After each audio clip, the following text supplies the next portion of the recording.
કરજણ તાલુકા પંચાયત જિલ્લા પંચાયત ચૂંટણી જંગમાં ગરમાવો તેજ. ભાજપ ઉમેદવારના પ્રચારને ગ્રામજનોનો ઉમળકાભેર સપોર્ટ. કરજણ તાલુકા અને જિલ્લા પંચાયત ચૂંટણીને લઈ રાજકીય માહોલ દિવસે ને દિવસે ગરમ બનતો જાય છે. આવનાર 26 એપ્રિલે યોજાનાર ચૂંટણી પહેલા તમામ પક્ષોએ પ્રચારમાં સંપૂર્ણ જોર લગાવ્યું છે. ઉમેદવારોનું ચિત્ર સ્પષ્ટ થતાં જ પ્રચાર અભિયાનમાં તેજી આવી છે. આજે મિયાગામ જિલ્લા પંચાયત બેઠક અને સાપા તાલુકા પંચાયત બેઠકના ઉમેદવારોનો પ્રચાર કાફલો માંગરોળ ગામે પહોંચ્યો હતો.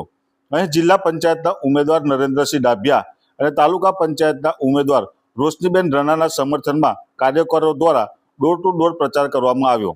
માંગરોળ ગામે ગ્રામજનોએ બંને ઉમેદવારોનું ઉમળકાભેર સ્વાગત કરી સમર્થન જાહેર કર્યું હતું.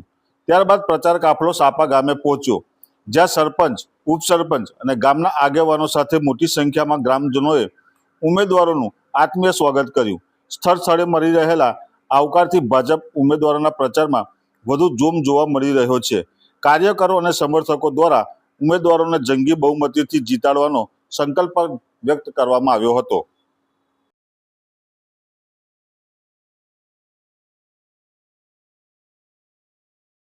રોજ માંગરોળ મુકામે મિયાગામ જિલ્લા પંચાયતના ઉમેદવાર નરેન્દ્રસિંહ ડાભિયા તથા સાપા સીટના ઉમેદવાર રોશનીબેન જયદીપસિંહ રણા પ્રચારથી માંગરોળ મુકામે ડોર ટુ ડોર પ્રચાર આજથી શરૂઆત કરી છે. છેલ્લા 4-5 દિવસથી જિલ્લા પંચાયતની સીટ અને અમારી તાલુકા પંચાયતની સીટ પર ડોર ટુ ડોર પ્રચારમાં અમને જોરદાર જન સમર્થન મળી રહ્યું છે.